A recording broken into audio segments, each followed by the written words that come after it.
Olá pessoal, sejam bem-vindos. Na videoaula de hoje a gente vai falar um pouquinho sobre o segundo reinado no Brasil e a relação desse governo com as artes.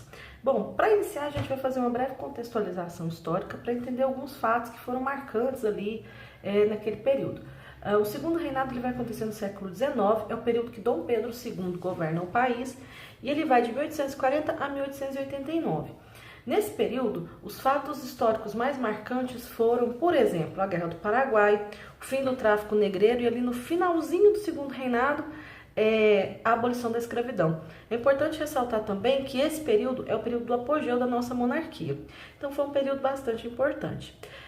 Desde o princípio, o governo de Dom Pedro II tinha uma relação muito estreita com as artes visuais, com as imagens, com as artes plásticas. Isso porque Dom Pedro II queria fortalecer e legitimar aquela monarquia e criar também uma memória nacional, uma identidade cultural para o Brasil. E nesse ponto as artes visuais o ajudaram. Nesse contexto se destaca o papel da Academia Imperial e Escola de Belas Artes, que foi criada pelos artistas da missão francesa que vieram para o Brasil em 1816. Essa academia ela era importante porque através dela Dom Pedro II distribuía prêmios, financiava os estudos de alguns artistas e encomendava quadros. A missão da academia era transformar a arte e a cultura brasileira.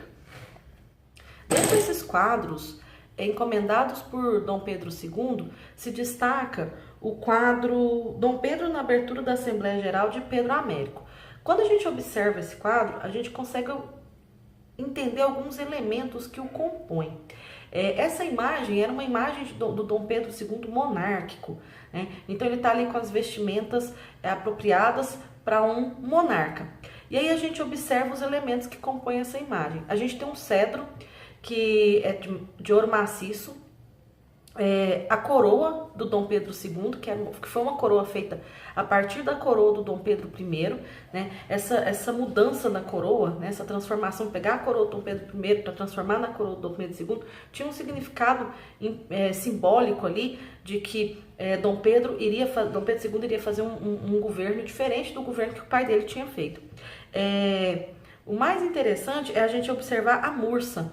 A mursa é esse adorno que vem em volta do pescoço, em cima da capa. A mursa do Dom Pedro II, ela era feita com penas do galo da serra, que era um animal exótico do Brasil. E a ideia era que a ideia desse adorno, ela vem dos adornos utilizados pelos caciques das tribos indígenas. Ou seja, os elementos simbólicos dessa imagem aproximam Dom Pedro II dos monarcas europeus, ao mesmo tempo que o aproxima das características próprias do Brasil, das características da natureza e da cultura indígena. Essa relação do Dom Pedro II com as artes vai conceder a ele a imagem de um monarca mecenas, né, patrocinador das artes, e também de estadista popular. Vai ser nesse contexto que vai se desenvolver no Brasil uma arte acadêmica inspirada no neoclassicismo francês e que retratava, além, né, do Dom Pedro II e dessa imagem heróica e histórica dele, retratava também elementos da nossa natureza e o nosso nativo. Como é o caso, a gente pode observar nos quadros A Primeira Missa no Brasil, de Vítor Meirelles de Lima, e Iracema, de José Medeiros.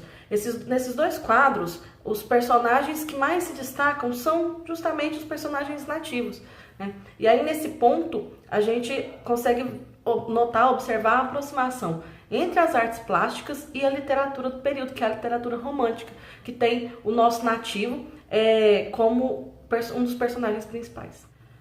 Além das artes plásticas, Dom Pedro II vai se interessar também pela fotografia. E a fotografia vai ser tão importante para ele que, segundo a historiadora Lilian Moritz Schwartz, ele vai se tornar o primeiro fotógrafo brasileiro e o primeiro monarca, o primeiro soberano do mundo fotógrafo. Infelizmente, devido à forma como ele teve que sair do país ali depois do processo de proclamação da República, muito do que ele produziu se perdeu e não se encontram registros que comprovem a autenticidade de algumas imagens atribuídas a ele. Assim que o daguerreótipo foi inventado, né, ali em 1839, Dom Pedro II já se interessou pela máquina, né? O daguerreótipo é uma espécie de princípio da máquina fotográfica. O Dom Pedro II ele vai adquirir o seu primeiro daguerreótipo em 1840. Em 1841 ele já começou a produzir alguns trabalhos com a máquina. Essa máquina era de difícil utilização porque a pessoa, para ser fotografada por ela, tinha que ficar completamente imóvel durante um longo período de tempo. Então a gente pode observar na imagem aqui acima que a imagem de Dom Pedro II com a cabeça imobilizada para ser fotografado pelo daguerreótipo, que era um instrumento muito desconfortável de ser utilizado, mas é o princípio da fotografia. Depois da Guerra do Paraguai, a imagem do Dom Pedro II ficou muito abalada. E aí daí a gente observa uma mudança de comportamento dele. Para se aproximar da população, ele começa a utilizar roupas, vestes mais simples, usando casaca e cartola. Esses novos hábitos vão conferir a ele uma fama de monarca cidadão, e o império dele vai ser chamado de democracia coroada. Entretanto, mudava-se o imperador, mas não mudava o império. A estrutura continuava a mesma, o poder centralizado e a mão de obra escrava. Nesse contexto, a fotografia vai ter uma relevância muito grande, porque ela vai ser a responsável por divulgar essa nova imagem do imperador. Na fotografia, criava-se a imagem de um estadista intelectual. A gente pode observar nessa litografia de Leon Noel, com base na foto de Victor Fronde de 1860, que a imagem de Dom Pedro foi utilizada numa composição que outros elementos são observados, como o globo terrestre e os livros. Esses elementos, eles serviam para dar a impressão de que Dom Pedro II era um imperador mais preocupado com o desenvolvimento cultural do país do que com outras questões relacionadas mais diretamente à monarquia. O uso da fotografia em si já é muito original, porque outros monarcas de impérios europeus, por exemplo, achavam que a fotografia estava mais relacionada à realidade da burguesia e dispensavam o seu uso, preferindo as telas a óleo para retratar ali a sua imagem. Então, o uso da fotografia por Dom Pedro II conferia a ele um status de modernidade. Era essa a imagem que ele queria passar, que o governo dele estava mais ligado à modernidade e à tecnologia. A partir de 1870, Dom Pedro II começa a fazer viagens para o exterior, para fora do país. E a fotografia vai acompanhá-lo nesse processo. Essa imagem é da viagem dele ao Egito. E aí a gente consegue observar um Dom Pedro II com a imagem de observador, viajante comum, estudioso, e não a imagem do monarca soberano. As imagens sempre produzidas com livros e outros objetos de contexto intelectual vão conferir ao Império uma nova memória, um novo significado. O Império Dom Pedro II vai ser associado, graças a essas imagens, à ideia de sobriedade, seriedade e também de desenvolvimento cultural.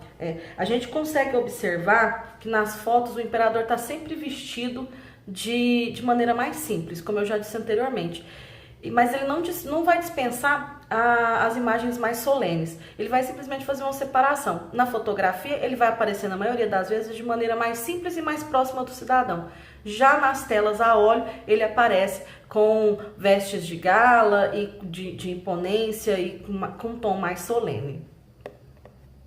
Todas essas imagens que foram produzidas nessa época vão ser muito importantes para criar uma imagem no imaginário cultural brasileiro de que o segundo reinado, a monarquia de Dom Pedro II, fosse uma monarquia símbolo de sobriedade, de seriedade e de segurança. Ele vai se tornar um imperador conhecido por estar à frente do seu tempo, levando o seu império rumo à modernidade e à tecnologia. Bom, para gravar essa videoaula, eu utilizei os livros que eu vou deixar as imagens aqui do lado. E para saber mais informações, consulte os materiais de apoio linkados no box de informação. Muito obrigado pela companhia, eu espero que vocês tenham gostado. Deixem a opinião de vocês nos comentários e até a próxima.